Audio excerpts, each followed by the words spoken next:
There are things a man carries his whole life. Not in letters. Not in documents. Not in the carefully managed language of official record and royal decree, in the silence between everything he has said publicly, in the weight he carries behind the composed, dignified, carefully presented face of a king. King Charles III has been carrying something for 27 years. Something that began as a private thought, a quiet acknowledgement in the deepest part of himself, and has grown, year by year, with every move William has made, with every piece of Diana's truth that has surfaced, with every moment. The reckoning has drawn closer, into something that needed to be spoken. Sources close to those in Charles's most intimate circle describe a confession. Not to a priest, not in public, not in the managed, press-approved way of an institution that controls its own narrative. In private, in the way that men who have lived with something too long, finally speak when they know the end is closer than the beginning. A confession, and a promise, one he made to Diana long ago, that nobody knew about until now. To understand the confession, you have to understand Charles, not King Charles, not the heir who waited 70 years, not the man the institution produced, the man underneath. Charles Philip Arthur George was born into a world that did not prepare people for feeling. His mother, Queen Elizabeth, was a woman of extraordinary duty and deeply private emotion. His father, Prince Philip, was a man whose generation believed that difficulty was survived through stoicism and silence, not processed through conversation. Charles grew up in a household where love was real but rarely spoken, where the most profound things were communicated through presence and expectation and the assumption that everyone understood what nobody said. He fell in love twice. Camilla first, the relationship that the institution disrupted, steering him toward a more suitable match, a younger woman, someone who carried none of Camilla's complications. And then in the particular, devastating way of someone who has been told to choose with their duty rather than their heart. He chose Diana. He did not love her the way she deserved. He has known that his entire life. He has carried the knowledge of it, the specific, personal, undeniable knowledge of having married someone who loved him with her whole heart, while his was somewhere else entirely. For every year since the wedding, in 1981, for every year of her life, for 27 years since her death. That is what the confession comes from.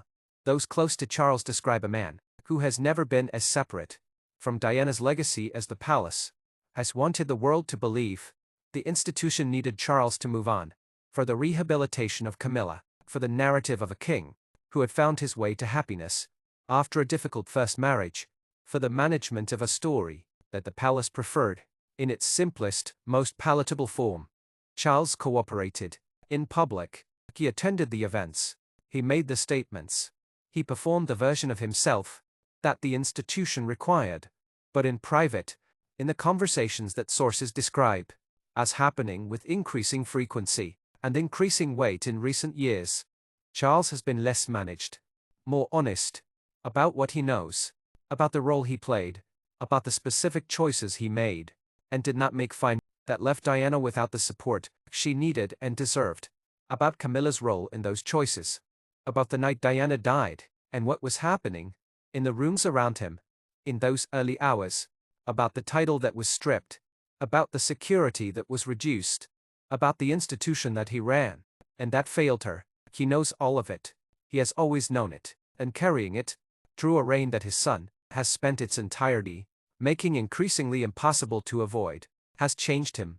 Sources describe a moment, not recent, not the deathbed confession in its final form, but the origin of it.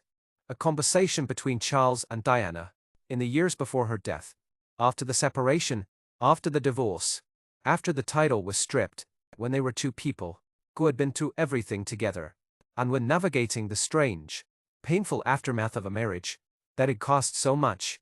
They spoke sometimes, not warmly, not easily, with the particular difficulty of two people who have hurt each other deeply and know it, and cannot find the path through the wreckage to something cleaner. But they spoke, and in one of those conversations, sources describe it as occurring in the period between the divorce and Diana's death. Charles made a promise, not under pressure, not demanded by Diana, offered by him, in the way of a man who knows he cannot repair what he has broken, but needs to say something true, in the space where the apology he cannot fully form should go. He told her that he would, when the time came, when he had the power to do it, make it right. Not the marriage, that was beyond repair, not the years, those could not be returned, but the record, the institutional record, the official, permanent, documented, the version of who Diana was, and what she deserved. He promised that it would not stand, as the palace had tried to write it. He promised that the title, the HRH that had been taken from her, would come back, that Diana would be restored to her rightful place in the history of the institution she had given her life to, he promised. And then she died, and the promise stayed with him, undelivered. Because delivering it would have required acknowledging everything that made it necessary. For 27 years, he carried it. The confession, as sources, close to Charles' inner circle describe it, did not happen in a single moment. It was not a dramatic, formal declaration in the presence of witnesses. It was a process, across a period during which Charles' health has been a matter of considerable, if carefully managed, concern, during which the awareness of his own mortality has shifted from the abstract to the immediate, during which his son has been making moves. The portrait, the decree, the confrontation, the ultimatum, the systematic reclamation of Diana's legacy, that have made it impossible for Charles to maintain the emotional distance he has kept for 27 years. In conversations with those closest to him, sources describe a trusted advisor, a person in Charles's most intimate circle, who has known him for decades. Charles has spoken about what he did, what he didn't do, what he knew about Camilla's role in the specific events of Diana's marriage, about the night Diana died, and the conversations that were happening around him in those first hours, about the promise he made her, the one he never delivered. Sources describe him speaking with a clarity and an absence of the usual institutional management, the absence of the careful framing, the considered qualification, the managed presentation, that suggests these were not prepared remarks. They were the real thing, a man his truth at the end. Here is the part of the story that connects the confession to everything Northwire has been following. Charles told William, not all of it, not the version he gave to his most trusted confidant. Raw, unmanaged, the full weight of 27 years. But enough for William to understand that his father, the man whose choices had cost Diana so much, had been carrying the same truth that William had been assembling from the outside, that what William knew from the insider, from Diana's letters, from the sealed journals, from everything that had surfaced, was not a version of events that Charles could dispute, because Charles had lived it, and the promise Charles had made Diana, the promise about her title, her restoration, her rightful place in the record, William already intended to keep. He had already vowed it. In a private conversation years ago, before he knew his father had made the same vow. And when Charles told him, sources describe William going still, not shocked, not angry, not the controlled fury that has driven so much of what he has done, still, in the way of someone who has just received a confirmation they needed but never expected to get. His father knew, his father promised, and now William, carrying both his own vow and his father's, carries twice the weight and twice the certainty. The significance of Charles' confession and the promise he made to Diana reaches into every part of the story. It means that when William restores Diana's title in the first hours of his reign, before the coronation, before anything else, he will not just be keeping his own vow, he will be delivering his father's, the promise Charles made in a conversation with Diana in the years between their divorce and her death, will finally, in the hands of their son, be kept, not by the man who made it, he may not live to see it, but through the man he raised, through the man Diana raised, through the person who carries both of them, the complicated, imperfect father, and the extraordinary, irreplaceable mother, into a future that neither of them fully lived to see. There is something almost unbearably human about that. A promise made, not kept, passed on, finally delivered by the person who was the reason for it, without ever knowing it.